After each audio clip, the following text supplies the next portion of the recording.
마테오가 전한 거룩한 복음입니다.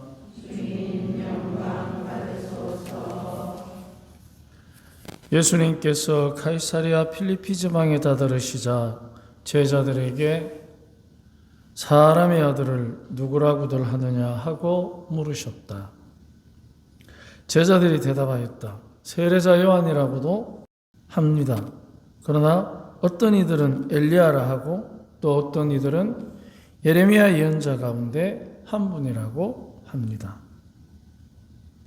예수님께서 그러면 너희는 나를 누구라고 하느냐 하고 물으시자 시몬 베드로가 스승님은 살아계신 하느님의 아드님 그리스도이십니다 하고 대답하였다. 그러자 예수님께서 그에게 이르셨다. 시몬 바라요나 너는 행복하다. 살과 피가 아니라 하늘에 계신 내 아버지께서 그것을 너에게 알려주셨기 때문이다. 나 또한 너에게 말한다. 너는 베드로이다. 내가 이 반석 위에 내 교회를 세울 터인즉 저승의 세력도 그것을 이기지 못할 것이다. 또 나는 너에게 하늘나라의 열쇠를 주겠다. 그러니 내가 무엇이든지 땅에서 매면 하늘에서도 매일 것이고 내가 무엇이든지 땅에서 풀면 하늘에서도 풀릴 것이다. 주님의 말씀입니다.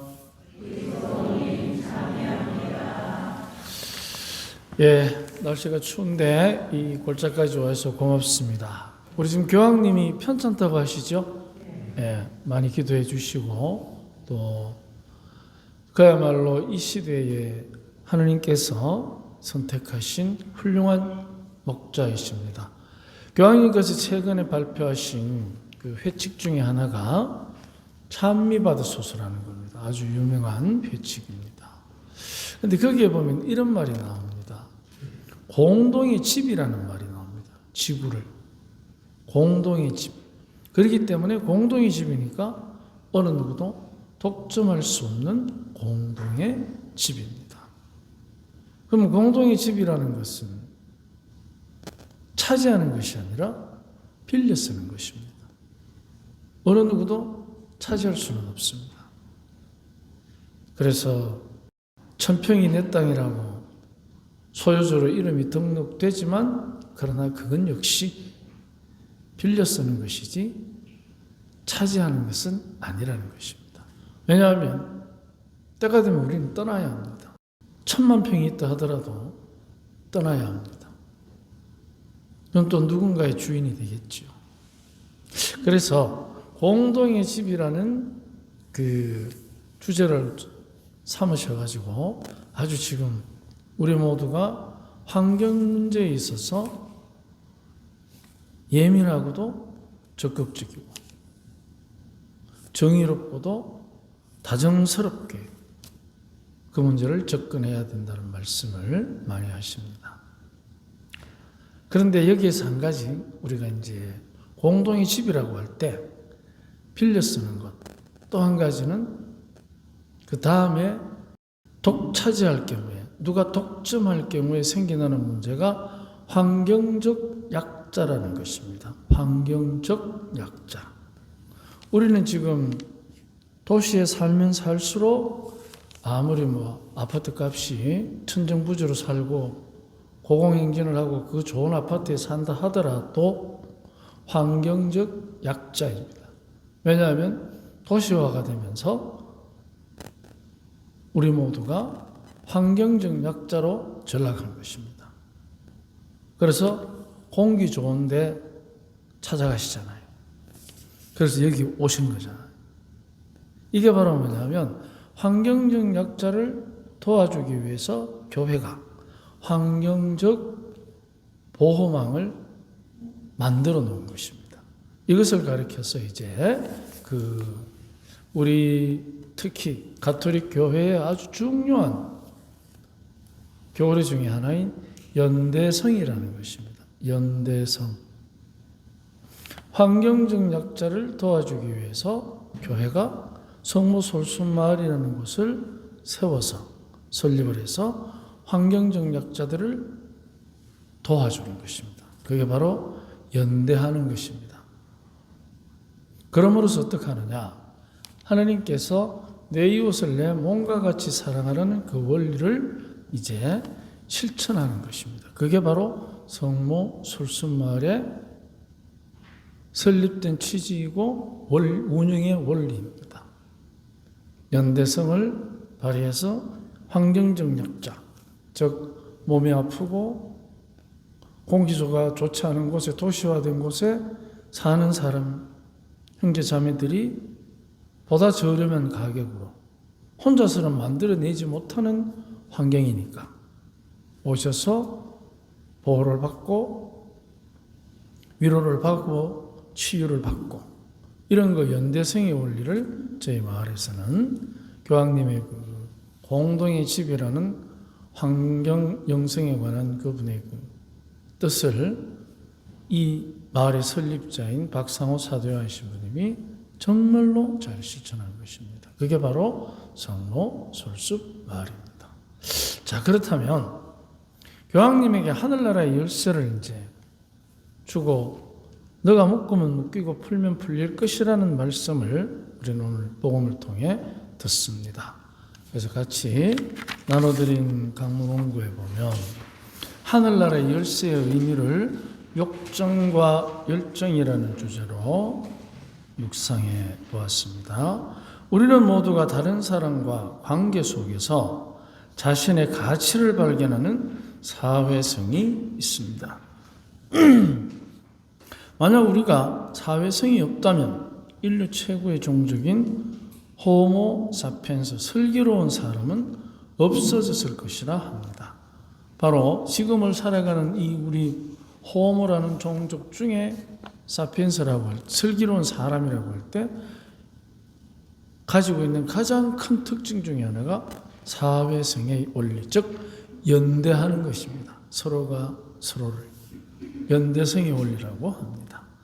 하나님께서 우리에게 주신 슬기로움은 단순히 자기 이기심을 채우는 것으로 그치지 않고 더불어 살면서 서로의 소중한 가치를 발견하고 함께 난관을 극복해 나가라는 축복입니다.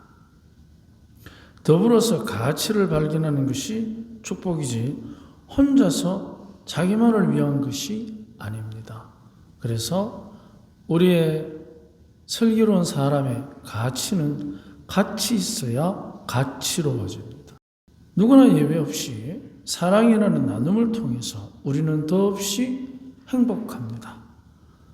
사랑은 하나님께서는 앞으로 나타날 영광에 동참할 사람으로 우리를 창조하셨다는 증거입니다. 그래서 우리는 모두가 각자의 처지와 신분에 맞게 하늘나라의 열쇠를 다 받았습니다. 부모로서, 형으로서, 동생으로서, 친구로서, 또 성직자로, 수도자로, 결혼 성소자로, 이렇게 우리는 다 각자의 신분에 맞게 하늘나라의 열쇠를 받았습니다. 하늘나라의 열쇠는 다름이 아니라 그리스도께서 겪으신 고난에 동참하는 증인으로서 서로를 각자의 처지에 맞게 사랑하는 지혜입니다. 이게 하나의 중요한 이제 조건이 있습니다. 하늘나라의 열쇠가 열쇠다워지기 위해서는 지옥의 문을 여는 게 아니라 하늘의 문을 여는 열쇠가 되기 위해서는 각자다워지게 사랑하는 것입니다. 내답게 들이대는 게 아니고 각자답게. 사랑의 지혜는 하늘나라로 가는 사다리입니다. 사랑의 지혜는 각자에게 주어진 하느님의 소명을 억지로 하지 않고 하느님께서 원하시는 대로 자신에서 부정적인 이익을 탐내서 하지 말고 열성으로 지배하려 하지 않고 모범이 되게 합니다. 오늘 독서에 나오는 말씀입니다. 우리는 모두가 사랑의 지혜를 나누려는 의욕이 있습니다. 그래서 사랑이라는 것은 가만히 있지 않고 의욕을 갖도록 동기부여를 하게 됩니다. 이게 사랑의 큰 특징입니다. 심지어는 목숨을 걸 수도 있고 거짓을 저질러서라도 지키려는 동기를 부여할 때도 있습니다. 그만큼 사랑은 의욕을 갖게 하는 힘이 있습니다. 하지만 부정한 이익을 탐내서 과욕을 부리면 욕정이 되어서 각자의 이익에 따라 서로 대립하게 됩니다. 우리는 이런 대립 상황을 많이들 겪습니다. 의욕이 분명히 있는데 그게 과욕이 되면 대립하게 됩니다. 그러면 서로가 적과의 동행으로 평화가 없습니다. 사랑의 의욕을 부정한 이익을 탐내지 않고 열성으로 나누게 되면 서로를 각자답게 성숙시켜주는 열정이 됩니다. 욕정은 내가 원하는 대로 끌어들이지만 열정은 각자답게 성숙시켜주는 에너지가 됩니다. 사랑의 열정은 평화롭게 시들지 않는 영광의 화관을 받게 합니다. 우리는 서로에게 하늘나라의 열쇠입니다. 주님께서 그 축복을 주시려고 고난의 길을 가신 것입니다. 오늘 하루 주님께서 고난을 받으셔서 구원하신 형제에게 하늘나라의 열쇠가 되어 줍시다. 욕심은 자신만을 바라보고 자기의 것만을 지키려다가 결국 모든 것을 잃게 합니다. 하지만 사랑은 모두를 바라보고 모두의 것을 지키려고 하다가 결국 모든 것을 얻게 합니다. 오늘 하루 하늘나라의 열쇠가 되어줍시다. 아멘.